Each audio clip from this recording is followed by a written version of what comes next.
What I'd love to do is round robin, maybe do one or two traditions you guys have created to help bring together like a practice, a creative way of expressing or experiencing one of the four spring holidays and bring it into your family. So start with you, Brent, then Katie, and then I'll mention one, and we'll do this twice. So I'll give us six quick snapshots of things that we've done that help our family really lean into and experience the holiday. So Brent, we'll start with you. What's one of your favorite like practices or traditions for the Krutoffs on one of these holidays?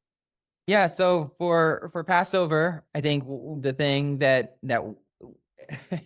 our kids love the most is they remember it as the holiday that we celebrate with handcuffs. You know, Yes. that's how it starts with us. They put handcuffs on and we talk about how we were once, in our bigger identity, we were once slaves in Egypt. You know, and how that represents, that's like that story represents our slavery to sin. And so we eat this meal with our handcuffs on, and it's an extra challenge. And so it's a very tangible way for them to remember that slavery is bad. And, they also have fun doing it. One of the ways that we've gotten creative in remembering that principle. Yeah, that Love one it. always makes me laugh because we don't rebuy this stuff every year. We just have a big bin in our basement that says like biblical holidays on it. It has all of our supplies. And I imagine somebody like uncovering, like, why do they have this bin full of handcuffs that they keep in their basement? Okay, so I'll jump then to Shavuot. One of the things that we really trying to capitalize on is how God speaks to us in two different ways. Just like a loving father, a loving father who wanted to teach his kids could write everything out and hand it to them and say, "Here, do exactly like this says." Or he could walk right beside them and be whispering in their ear and guiding them that way. And so we kind of use Shavuot to talk about how Jesus or God has done both of these as a loving father. First, he gave us the law, which was written out. And then he gave us the Holy Spirit. And those actually happen on the same day, which is just like blows my mind. I never even realized that when Moses was given the 10 Commandments.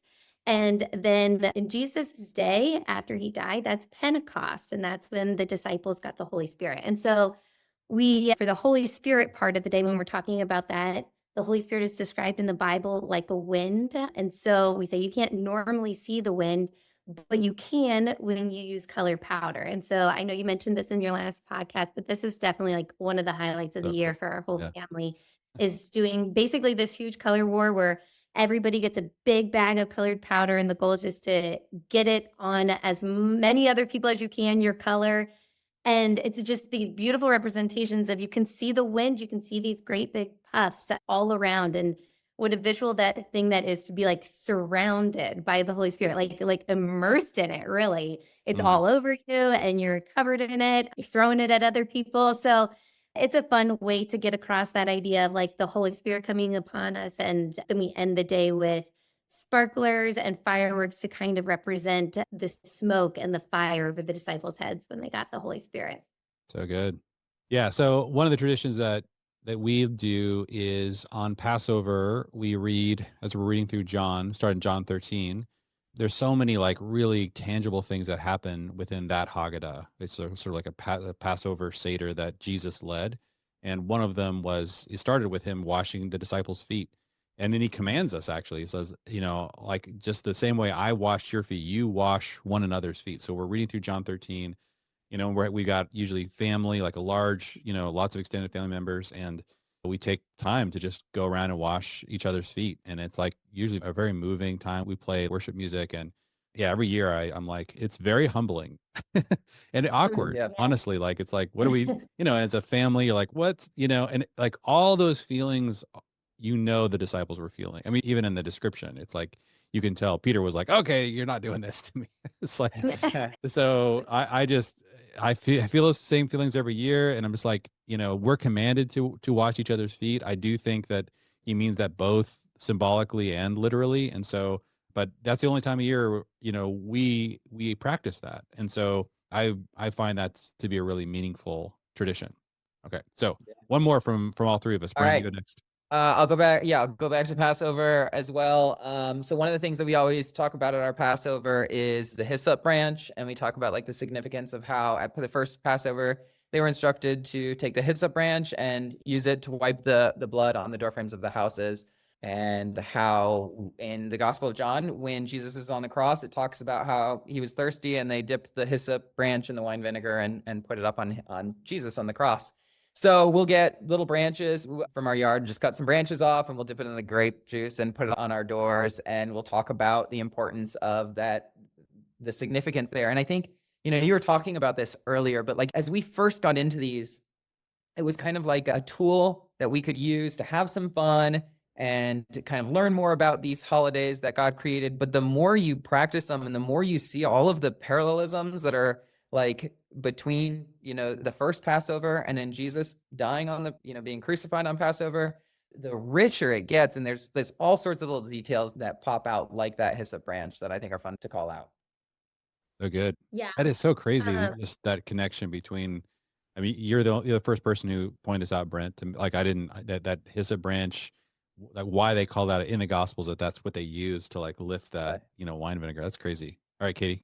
Yeah, this goes along with Passover and exactly what Brent was talking about, but we created this huge banner that like spans, across a room, and we have two people hold it out.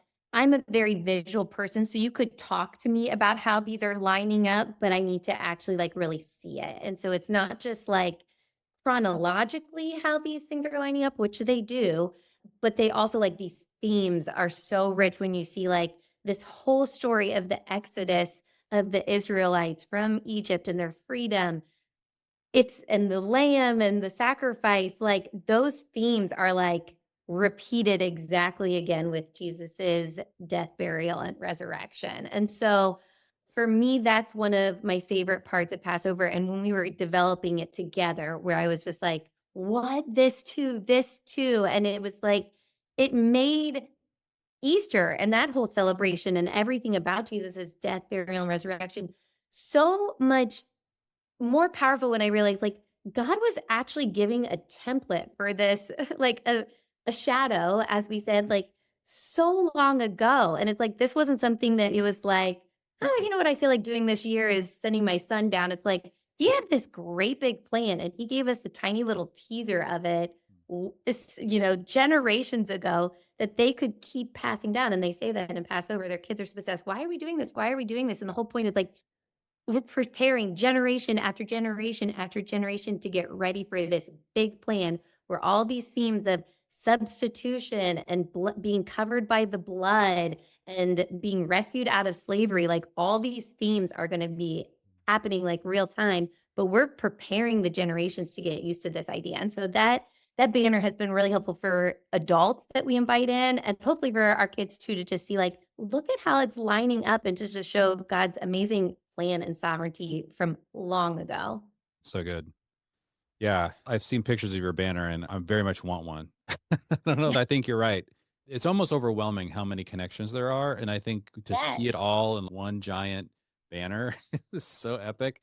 I love that you guys did that. I think oftentimes there are certain ones that are just lost. And part of what needs to be experienced is the sheer complexity, that the number of ways that the atonement and what Jesus did on the cross and with the Passover, like all those connections are so rich. And I think it's just that sheer, like all the threads of the story, just coming together in one event. It's so meaningful. And you want your kids to just experience that. So, all right, I'll do one last one. So on Shavuot, so on Pentecost, the disciples were all gathered in the upper room, and that's where they were. And so part of how we celebrate Shavuot or Pentecost is we actually do a retreat with our community. We all get together. We spend time in a room. No one's allowed to leave until everyone speaks in tongues. I was joking. We don't do that. I was like, wow. Some people are still there. We're still waiting. They're holdouts. No, what we do is it's like, we call it a testimony weekend. And so every year we take our community away. There's oftentimes new believers or new people in our community.